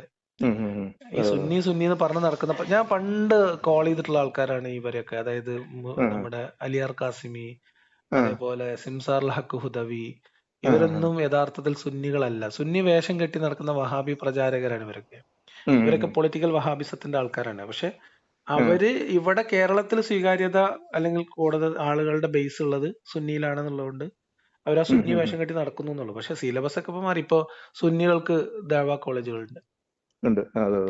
അത് നിങ്ങൾ ആലോചിച്ച് നോക്ക്. എന്നോട് പല രക്ഷിതാക്കളും ആശങ്ക പറഞ്ഞിട്ടുണ്ട്. അതായത് ജെന്യുവൻ ആയിട്ടുള്ള ആശങ്ക പറഞ്ഞ ആളുകളുണ്ട്. അതായത് സഹപാഠികള് അവരുടെ മതത്തിലേക്ക് തങ്ങളുടെ കുട്ടികളെ ക്ഷണിക്കുന്ന ഒരവസ്ഥ വേറൊരു മതത്തിലുള്ള രക്ഷിതാവിന് സഹിക്കാൻ പറ്റുമോ? ഇപ്പൊ നമ്മൾ സ്കൂളിൽ പോകുന്ന സ്ഥലത്ത് ഹിന്ദു മതത്തിലെ കുട്ടികളെല്ലാവരും മുസ്ലിങ്ങളോട് ഇങ്ങനെ പറഞ്ഞ് അവരുടെ മതത്തില് ഒരു അപകർഷത ഉണ്ടാക്കി ഹിന്ദു മതത്തിലേക്ക് ഗർവാപ്പസിക്ക് വേണ്ടി ശ്രമിച്ചുകൊണ്ടിരുന്നാൽ അത് മുസ്ലിങ്ങൾക്ക് ഉണ്ടാക്കുന്ന അസ്വസ്ഥത എത്രയായിരിക്കും? ഇത് തിരിച്ചും ഉണ്ടാവൂലേ? നമ്മളെ നാട്ടിലെ കുട്ടികൾക്ക്, സ്കൂൾ കുട്ടികൾക്ക്, ഹൈസ്കൂൾ പഠിക്കുന്ന കുട്ടികൾക്ക്, കോളേജ് പഠിക്കുന്ന കുട്ടികൾക്ക്, ഹോസ്റ്റലിൽ താമസിക്കുന്നവർക്കൊക്കെ എങ്ങനെയാണ് സഹപാഠികളെ പിന്നെ ഇസ്ലാമിലേക്ക് കൊണ്ടുവരേണ്ടതെന്നുള്ള ട്രെയിനിങ് കൊടുക്കുന്നുണ്ടേ. അതെ അതെ ഇത് അതുണ്ട്. അപകടം പിടിച്ച കളിയാണ് ഇവർ അല്ല കളിച്ചുകൊണ്ടിരിക്കുന്നത്. ഇത് ആ ഈ വിഭാഗത്തിനെയാണ് രാഹുൽ ഈശ്വർ സപ്പോർട്ട് ചെയ്യുന്നത് എന്നുള്ളതാണ് എന്റെയൊക്കെ അതാണ് പ്രശ്നം. എനിക്കും ഒരു സർപ്രൈസിങ് ആയിട്ട് അതാണ് ഞാൻ മുമ്പ് പറഞ്ഞത്. ഈ വീഡിയോയിലുണ്ട് ഒരു ചാനലിൽ വന്ന് രാഹുൽ ഈശ്വർ ചോദിക്കുന്നുണ്ട്, ഞാൻ മരിച്ച നരകത്ത് പോകും സ്വർഗത്ത് പോകുന്നത്. എന്നിട്ട് അതിനെ രാഹുൽ തന്നെ പറഞ്ഞിട്ട് നിങ്ങൾക്ക് എന്താ പറയാൻ ഇത്ര പേടി, ഞാൻ നരകത്തിലല്ലേ പോവാന്നുള്ളത്. അപ്പൊ ഇങ്ങനെ പറഞ്ഞ രാഹുൽ ഇന്ന് ഈ ഒരു ഇതിൽ വരുമ്പം, അതാണ് ഞാൻ തുടക്കത്തിലെ ആളെടുത്ത് ഞാൻ ഹൈലൈറ്റ് ചെയ്തത്. തീർച്ചയായിട്ടും ആ റെക്കോർഡിങ്ങിലും തുടക്കത്തിലെ അത് തന്നെ പറയേണ്ടത്, നിങ്ങൾ ശക്തമായിട്ട് ഇതിനെ ബാധിക്കുന്നു എന്നുള്ളത്. അപ്പൊ എന്താ പറയുക, മറ്റുള്ളത് ജനങ്ങളാണ് വിലയിരുത്തണം, മനസ്സിലാക്കേണ്ടുള്ളൂ. ഞാൻ എന്റെ പോയിന്റുകൾ പറഞ്ഞു. ഞാൻ അതിനകത്ത് എനിക്ക് ക്ലാരിറ്റി ഇല്ലാത്ത പോയ ഒരു കാര്യം ഞാൻ ചോദിക്കട്ടെ. അതായത് ഈ വീഡിയോ രാഹുൽ അപ്ലോഡ് ചെയ്യുന്ന സമയത്ത് അതിന്റെ ഒരു ടൈറ്റിലിൽ കൊടുത്തിട്ടുള്ള ഒരു ഊന്നൽ, അതായത് നിങ്ങളൊരു എക്സ് മുസ്ലിം ആയിരുന്നു, അപ്പൊ നിങ്ങൾ തിരിച്ച് ഇസ്ലാമിലേക്ക് തന്നെ അല്ലെങ്കിൽ മുസ്ലിം മതത്തിലേക്ക് തന്നെ രാഹുൽ ഈശ്വറിന്റെ ഇടപെടലിലൂടെ പ്രചോദിപ്പിച്ച് തിരിച്ചു പോകുന്നു എന്നൊരു ധ്വനി വരുത്താനാണ് ശ്രമിച്ചത്. ആക്ച്വലി നിങ്ങളൊരു എക്സ് മുസ്ലിം എന്നുള്ള കൺസെപ്റ്റിലാണോ രാഹുലിനോട് സംസാരിക്കുന്നത്, അതോ? അല്ലല്ല, അങ്ങനെ ഞാൻ ഒരു കാര്യം പറഞ്ഞോട്ടെ. അതിനെ മനസ്സിലാക്കുന്നത് എന്താ അറിയോ, ഇതില് ഒരു മോണിറ്ററി ബെനിഫിറ്റ് ഉണ്ട് അല്ലെ, ഈ വീഡിയോ തീർച്ചയായിട്ടും ഒരു വരുമാനം ഇതിലുണ്ട്. അപ്പോ തംബ്നെയിൽ നോക്കിയിട്ടാണ് ആള് അട്രാക്ട് ചെയ്യപ്പെട്ട് ഇപ്പൊ ചാനലുകാർ പോലും ചെയ്യുന്നത്. ഞാൻ അതിനങ്ങനെ മനസ്സിലാക്കുന്നത്. എനിക്കത് ചിരിയാവുന്നത് കണ്ടപ്പോ. കാരണം എക്സ് മുസ്ലിമയിലേക്ക് എന്ന് പറഞ്ഞിട്ട് മൂപ്പര് പറഞ്ഞു കൊടുക്കുന്നുണ്ട്, ഞാൻ ഉടനീളം ശ്രമിച്ചത് ആള് തിരിച്ചു കൊണ്ടുവരാൻ വേണ്ടിയാണെന്നുള്ളത്. തംബ്നെയിൽ ഇതാണെങ്കിൽ കൂടി മൂപ്പര് വീഡിയോയിൽ പറഞ്ഞില്ല, തംബ്നെയിൽ ആൾക്കാരെ ഒരു അറ്റൻഷൻ, അതായത് ഇതൊക്കെ കണ്ടാണ് ആൾക്കാർ. അല്ല, അത് എന്താ വെച്ചാല് നമ്മളുടെ ഒരു ഇമ്പാക്ട് എന്ന് പറഞ്ഞിട്ട് കാണിക്കുന്നത് ഒരു, എനിക്കത് ഭയങ്കര ഒരു അരോചകമായിട്ട് തോന്നി. കാരണം അങ്ങനെ ഒരാളുടെ ഐഡിയോളജി, ഇപ്പൊ നിങ്ങൾ മുസ്ലിം ആണോ, നിങ്ങൾ വിശ്വാസിയാണോ, എക്സ് മുസ്ലിം ആണോ, ഞാൻ നിങ്ങളോട് നമ്മൾ 2 തവണ സംസാരിച്ചു, ഇതുവരെ ചോദിച്ചിട്ടില്ല. തീർച്ചയായിട്ടും അത് ചോദിക്കേണ്ട കാര്യമില്ല. നമ്മൾ ആശയങ്ങൾ പറയുമ്പോ ഓരോ ആളുകൾ, ഇപ്പൊ എന്നോട് വിളിക്കുന്ന ആൾക്കാരോട് ഞാൻ പലരോട് പേര് ചോദിക്കാറില്ല, സ്ഥലം ചോദിക്കാറില്ല. ഭയങ്കര കച്ചറക്കും തെറി വിളിക്കാനാണ് വിളിക്കണമെങ്കിൽ അത് ഞാൻ ചോദിക്കും, നിങ്ങളെ പേരെന്താണ്, നിങ്ങളെ സ്ഥലം എവിടെയാന്ന് ചോദിക്കും. കാരണം വെച്ചാൽ അത് ഒരു സംസാരമല്ലല്ലോ. അപ്പൊ ആരാന്ന് ആള് റിവീൽ ചെയ്തിട്ട് അയാൾ തെറി പറഞ്ഞോട്ടെ എന്നുള്ളതാണ് എന്റെ ധാരണ. അപ്പൊ അതിന്റെ ഒരു അക്കൗണ്ട് അയാളുടെ അക്കൗണ്ടിൽ തന്നെ കിടക്കാൻ വേണ്ടിയിട്ടാണ്. അതല്ലാത്ത രീതിയിൽ ഇപ്പൊ നമ്മളൊരു ആശയം സംസാരിക്കുന്നവരടുത്ത് എന്നെ പലരും വിളിച്ചിട്ട് ഞാനൊരു മുസ്ലിം ആണ് കേട്ടോ, അല്ലെങ്കിൽ ഞാനൊരു മുസ്ലിം അല്ല കേട്ടോ, അത് ഞാൻ ചോദിക്കാറില്ല. അവർ ചിലവർ പറയും. അപ്പൊ അതിന് പറയേണ്ട കാര്യമില്ല എന്ന് ഞാൻ എല്ലാവരും പറയാറുണ്ട്. അപ്പൊ ഈ അർത്ഥത്തിൽ ഇപ്പോ നിങ്ങളൊരു എക്സ് മുസ്ലിം ആയിട്ട് രാഹുലിനെ വിളിക്കുന്നു, അപ്പൊ രാഹുലിന്റെ വാദഗതികളിൽ നിങ്ങൾ പിന്നെ എന്തായി, അത് ശരിയായി ഇസ്ലാമിലേക്ക് തന്നെ പോകുന്നതാണ് നല്ലത്, അല്ലെങ്കിൽ ഇസ്ലാമിക പക്ഷത്ത് തന്നെ നിൽക്കാം എന്ന് നിങ്ങൾ തീരുമാനിച്ചു എന്ന രീതിയിലാണ് ആ തംബ്നെയിൽ കൊടുത്തുള്ളത്. അപ്പൊ അതുകൊണ്ട് ഞാൻ നിങ്ങളോട് ചോദിച്ചു എന്നേ ഉള്ളൂ. എനിക്ക് ആ സംസാരം കേട്ടിട്ട് അങ്ങനെ തോന്നിയതുമില്ല. അതാണ് കറക്റ്റ്. അതാണ് സംസാരത്തിൽ അങ്ങനെയല്ല. പക്ഷെ ഇപ്പം ഈ സത്യം പറഞ്ഞ ഈ തംബ്നെയിൽ കണ്ടുകൊണ്ട് ഞാൻ എടുത്ത് നോക്കിയത് ഞാൻ തന്നെയാണോന്ന് ഒരു സംശയം ഉണ്ടായി. ഇതില് വേറൊരു രസം, ഒരാള് എനിക്ക് ഈ രാഹുലിന്റെ ഈ ലിങ്ക് എടുത്ത് അയച്ചു പറഞ്ഞു, എടാ നിന്റെ പോലത്തെ ഒരു ശബ്ദം. ഞാൻ പറയാം, എന്റെ പോലത്തെ ശബ്ദമുള്ള ലോകത്ത് പല ആൾക്കാരും ഉണ്ടാവുമല്ലോ. കാരണം എന്ന് വെച്ചാല് നമുക്ക് ഇതിലൊന്നും താല്പര്യമില്ലെന്ന്. നമ്മളെന്താ പറയാ, ആസ്വദിച്ച് ഇങ്ങനെ ജീവിതം ഇങ്ങനെ മുന്നോട്ട് കൊണ്ടുപോവാണ്. നമ്മള് ലിയാഖത്ത് പറയുന്ന കേൾക്കും, രാഹുൽ ഞാനും അങ്ങനെ തന്നെ. ഞാൻ വിശ്വാസിയായിരുന്നപ്പോഴേ അങ്ങനെയാണ് കേട്ടോ. അതായത് ഇപ്പൊ എന്റെ അടുത്ത് പണ്ട് പറയായിരുന്നു, മീൻസ് ബാക്കിയുള്ള പുസ്തകങ്ങളൊന്നും വായിക്കാനുള്ള അനുവാദം ഉണ്ടായിരുന്നില്ല. അപ്പൊ എനിക്കൊരു ബൈബിള് കിട്ടി. കുറെ മുമ്പാണ്, ചെറുപ്പത്തിലാണ്. അപ്പൊ ഞാൻ ആ ബൈബിള് വീട്ടിൽ കൊണ്ടുപോയി. ഞാൻ വായിക്കുന്ന കൂട്ടത്തിലായിരുന്നോണ്ട് കുറെ പുസ്തകങ്ങളുടെ കൂട്ടത്തിൽ ബൈബിളുണ്ട്. അപ്പൊ ഒരു ദിവസം ഉമ്മ കണ്ടിട്ട് ഉമ്മാക്ക് ഇത് കാര്യങ്ങൾ മനസ്സിലാവില്ല. അങ്ങനെ കറക്റ്റ് ആയിട്ട് ഇരുന്ന് വായിക്കൊന്നുമില്ല, വായിക്കാൻ അങ്ങനെ ബുദ്ധിമുട്ടുള്ള ആളാ. അപ്പൊ ഒരു ദിവസം വാപ്പ ഇത് കണ്ടു. വാപ്പ കണ്ടിട്ട് ചോദിച്ചു, എന്താ ഇപ്പൊ ബൈബിളൊക്കെ എന്ന് ചോദിച്ചു. ഒന്നുമില്ല, ഒക്കെ പുസ്തകം വായിക്കുന്ന കൂട്ടത്തിലൊക്കെ വായിക്കാം എന്നുള്ള രീതിയിൽ എടുത്താണ് എന്ന് പറഞ്ഞു. എന്ന് പറഞ്ഞു. അതാണ് വാപ്പാന്റെ പ്രതികരണം. പക്ഷെ സാധാരണഗതിയിൽ മുസ്ലിം വീടുകളിൽ ബൈബിള് അങ്ങനെ അനുവദിക്കാറില്ല. പക്ഷെ വാപ്പാന്റെ ഭാഗത്തുനിന്ന് അങ്ങനത്തെ പ്രശ്നങ്ങൾ ഉണ്ടായില്ല. വായിക്കുന്ന ആളായതുകൊണ്ട്, എല്ലാം വായിക്കുന്ന ആളായതുകൊണ്ട് ആ കൂട്ടത്തിൽ വായിക്കട്ടെ എന്ന് വാപ്പി വിചാരിച്ചിട്ടുണ്ട്. പിന്നെ എനിക്ക് കിട്ടിയ ഒരു പുസ്തകം, പണ്ട് കൃഷ്ണനും ക്രിസ്തുവും ജീവിച്ചിരുന്നില്ല എന്നുള്ള ഒരു പുസ്തകം വിശ്വാസിയായിരുന്ന രീതിയിൽ ഞാൻ വായിച്ചിട്ടുണ്ട്. അപ്പൊ അന്ന് എനിക്ക് തോന്നിയത് ശരിയാണ്, കൃഷ്ണനെ കുറിച്ചൊക്കെ പറയണത്, ക്രിസ്തുവിനെ കുറിച്ചൊക്കെ പറഞ്ഞത് ശരിയാണ് എന്ന് എനിക്ക് അങ്ങനെ അന്ന്. പക്ഷെ അതേ സമയത്ത് അതൊരു പിന്നെ ഒരു മതനിരാസ പുസ്തകം എന്നുള്ള ഇതിലായാലും നമ്മളെ വിശ്വാസത്തിനൊന്നും ഒരു തരത്തിലും ബാധിക്കാത്തൊരു പുസ്തകം എന്നുള്ള തരത്തിലൊക്കെ അത് വായിച്ചു പോയിട്ടുണ്ട്. ലിയാഖത്ത് ബുദ്ധന്റെ പുസ്തകം വായിച്ചിട്ടുണ്ടോ? ഞാൻ വളരെ കുറച്ചേ വായിച്ചിട്ടുള്ളൂ. വളരെ അത് അപൂർവമായിട്ട് പറ്റുവാണെങ്കിൽ ചില വായിക്കണം. മുഴുവൻ പുസ്തകങ്ങൾ വായിച്ചിട്ടില്ല. ഇപ്പൊ ആ, ബുദ്ധന്റെ പുസ്തകങ്ങൾ വായിച്ചില്ല. ശ്രീനാരായണ ഗുരുവിന്റെ എല്ലാ പുസ്തകങ്ങളും വായിച്ചില്ല. കുറച്ച് പുസ്തകങ്ങൾ അത് വായിച്ചിട്ടുള്ളൂ. പറ്റുവാണെന്ന് വായിച്ചു നോക്കണം. ബുദ്ധന്റെ വായിക്കണം അതാണ് എനിക്ക് കുറെ വായിച്ചതിൽ പുസ്തകം. വെച്ച് ഞാൻ ഈ ഏറ്റവും വായന ഇഷ്ടപ്പെട്ടത്. ശരിക്കും പറഞ്ഞ ഒരു 6 വർഷമായിട്ട് വായന തീരെ ഉം, ഉം. കുറവാണ്. അങ്ങനെ പിന്നെ ഒരു അങ്ങനെ ഓക്കെ. ഘട്ടത്തില് ഈ മതത്തിനെ കുറിച്ചുള്ള ചിന്ത നമുക്ക് കുറച്ചങ്ങോട്ട് വന്നിട്ട്, അതായത് നമ്മൾ ഈ എല്ലാം വായിക്കുമായിരുന്നു ഞാൻ വിശ്വാസിയായിരുന്ന സമയത്ത്. നോവലുകളും എല്ലാ സാധനം, എല്ലാ ടൈപ്പും അത് എയും ബിയും സിയും ഒക്കെ വായിക്കുമായിരുന്നു. ആ, പത്രം വായിക്കും, മുത്തുച്ചിപ്പി വായിക്കും, മലയാളം വായിക്കാം, കേരള ശബ്ദം, നാന, സെൻസിങ്, ഇങ്ങനെ പറഞ്ഞാൽ നമ്മൾ അച്ചടിച്ച് ഇറങ്ങുന്ന പുസ്തകങ്ങളിൽ നമുക്ക് കിട്ടാവുന്നതൊക്കെ വായിക്കും. ഓക്കെ. അപ്പൊ അത് അത് അതിന്റെ ഒരു അത് നമുക്ക് വേറെ ഒരു ഉൾക്കാഴ്ച തരും ലൈഫിനെ കുറിച്ച് മൊത്തത്തില്. അപ്പം അങ്ങനെ മുന്നോട്ട് പോയിട്ട് പിന്നെ നമ്മള് ഈ ഇസ്ലാമിക വിശ്വാസത്തിനകത്തുള്ള ചില കാര്യങ്ങളിലേക്ക് നിന്ന് നമ്മള് സമൂഹം പരസ്പരം സ്റ്റേജ് കെട്ടി അങ്ങോട്ടും ഇങ്ങോട്ടും ചീത്ത വിളിക്കുകയും ക്ലിപ്പിട്ട് അതെ കളിക്കുകയും അതെ ഒക്കെ ചെയ്യുന്ന ഒരവസ്ഥ ഒരു അതെ ഭാഗത്ത് അതെ. കണ്ടപ്പോ അതിൽ ഭയങ്കര മനസ്സ് വേദനിച്ചിരുന്നു. ഉം, അപ്പൊ ഉം. ആ സമയത്ത് ആണ് ഇതിനെ ഒന്ന് നമ്മളുടെ സ്വന്തം നിലക്ക് പഠിക്കണം എന്നുള്ള ചിന്ത ഉണ്ടാവുന്നതും. അതിന്റെ ഉം, ഉം. ഇടയിലാണ് ഈ പിന്നെ എന്റെ ശരിക്കും എന്നെ ഈ പൂർണ്ണമായിട്ട് ഇസ്ലാമിന്റെ ഭാഗത്തേക്ക് തിരിച്ചത് നാദാപുരം കണ്ടനം എന്ന് പറഞ്ഞ പരിപാടി നടന്നുണ്ട് പണ്ട്. ആ, മറ്റേ ഞാൻ ഈ പിന്നെ വഹാബി തൗഹീദ് കൊള്ളാൻ കുഴപ്പമില്ല എന്ന് തോന്നുന്ന ഒരു കാലത്താണ് എനിക്കൊരാള് ഈ ഹുസൈൻ സലഫിയുടെ പേരോടിനുള്ള മറുപടികൾ ഉള്ള ഒരു 10-18 DVD തന്നത്. അപ്പൊ അന്ന് അത് വീഡിയോ രൂപത്തിലാണ്. അപ്പൊ ക്ലിപ്പ് ഇട്ടിട്ടൊക്കെയാണ് മറുപടി. അപ്പൊ തൗഹീദാണ് വിഷയം. തൗഹീദ്, ഇസ്തിഗാസ, അങ്ങനത്തെ കാര്യങ്ങളൊക്കെയാണ്. അപ്പോ ഇത് കേട്ടിട്ട് ഇയാള് പറഞ്ഞ കുറെ ശരിയാണല്ലോ എന്ന് എനിക്ക് തോന്നി. പക്ഷെ അപ്പോഴും എന്റെ പ്രശ്നം വെച്ചാൽ എല്ലാം വായിക്കുന്ന കൂട്ടത്തിലായതുകൊണ്ട് ഇത് ഒരു സൈഡിലായിട്ടുള്ളൂ. ഇതേ ഖുറാനാണല്ലോ ഇപ്പൊ പേരോടിന്റെ അടുത്തുള്ളത്. അപ്പോ പേരോട് എന്താണ് ഇതിൽ പറയുന്നതെന്ന് അറിയാൻ വേണ്ടി ഞാൻ അന്വേഷിച്ച് നടന്ന് വേറൊരു AP പള്ളിയിൽ പോയി. ഉസ്താദ് ഒരു 1-1.5 ആഴ്ച കൊണ്ട് എനിക്ക് അതിന്റെ ബാക്കി സെറ്റ് നാദാപുരത്തിന്റെ ഈ സുന്നി പക്ഷത്തിന്റെ DVDകൾ തന്നു. ഇത് റൗണ്ട് കേട്ടപ്പോ ശരിക്കും നമ്മൾ കിളിപോയി. കാരണം ഇവര് രണ്ടാളും നുണ പറയാ, മറ്റൊരാളുടെ വാക്കുകളെ അവരുടെ ഭാഗത്തുനിന്ന് അവർ അന്ന് പഠിച്ചാണ് ഈ കോട്ടിമാട്ട എന്ന് പറഞ്ഞ സാധനം. അതായത് കട്ടുമുറിക്കുക, കോട്ടിമാട്ട, ഇങ്ങനെയുള്ള കറക്റ്റ്. കലാപരിപാടികൾ ഇവർ രണ്ടാളും ചെയ്യുന്നുണ്ട്. അതെ അതെ, രണ്ടാഴ്ച ചെയ്യുന്നുണ്ട് അത്. അപ്പൊ ഇത് കണ്ടപ്പോ ഞാൻ വിചാരിച്ചു ഈ ഉസ്താദ്മാരെയും വിശ്വസിച്ചിട്ട് മുന്നോട്ട് പോകുന്ന കൗമിന്റെ അവസ്ഥ എന്തായിരിക്കും. അതെ അപ്പൊ അതെ ഞാൻ പറഞ്ഞു ഇവന്മാരൊന്നും നമ്പിയിരുന്നാല് നമ്മളെ ദീന് സലാമത്താവൂല. അതുകൊണ്ട് അതെ നമ്മൾ അതെ. നമ്മളേതായ രീതിയിൽ ഇത് പഠിക്കണം, മനസ്സിലാക്കണം എന്ന് വിചാരിച്ചിട്ടാണ് വാസ്തവത്തിൽ ഇസ്ലാമിക വായനയിലേക്ക് തിരിഞ്ഞത്. അന്ന് മുതൽ പിന്നെ മറ്റു വായനകളൊക്കെ പിന്നിലോട്ടാണ്. പിന്നെ അങ്ങനെ ഓക്കെ. പൂർണ്ണമായിട്ട് ഇതിലാണ്. പിന്നീട് ഞാൻ വിമർശകരുടെ പുസ്തകം വായിച്ചിട്ടില്ല. വേറെ പുസ്തകങ്ങളൊന്നുമില്ല. അധിക പുസ്തകങ്ങൾ പിന്നെ ഇടയ്ക്ക് ചില നോവലുകളും പിന്നെ സാപ്പിയൻസും അങ്ങനെയുള്ള കുറച്ച് പുതിയ പുസ്തകങ്ങളൊക്കെ അങ്ങനെ വായിച്ചിട്ടുള്ളൂ. അങ്ങനെ ബുദ്ധന്റെ ഓക്കെ ഓക്കെ. പുസ്തകങ്ങൾ വായിക്കണം എന്ന് എനിക്ക് ഭയങ്കര ആഗ്രഹമുണ്ട്. അതേമാതിരി ഗുരുവിന്റെ മുഴുവൻ കൃതികളും വായിക്കണം എന്നുണ്ട്. അതൊന്നും മുഴുവൻ വായിച്ചിട്ടില്ല. അത് വായിക്കണം ഓക്കെ. ഒക്കെ. ഉം. തീർച്ചയായും.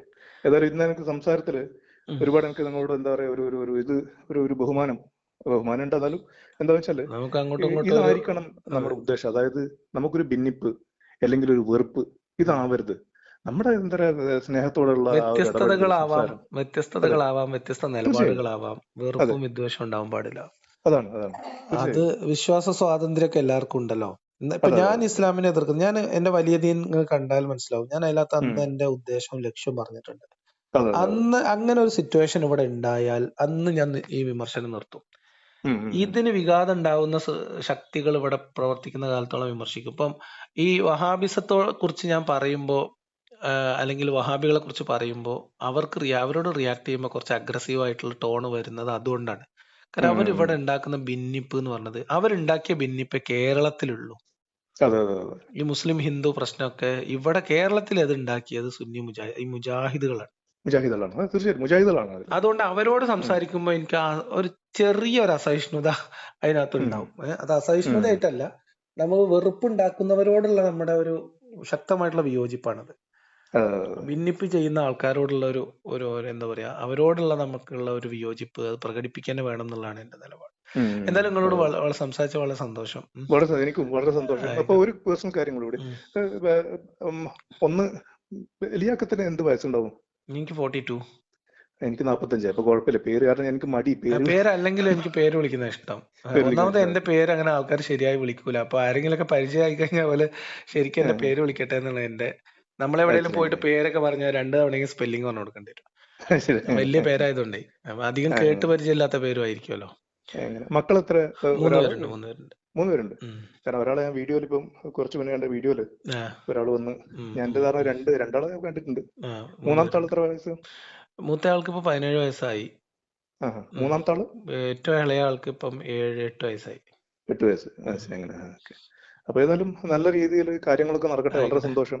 ഇടയ്ക്ക് ഇങ്ങനെ ഓക്കെ. സംവദിക്കാം. ശരി ശരി. Okay. Thank you. Thank thank you. You. Thank U.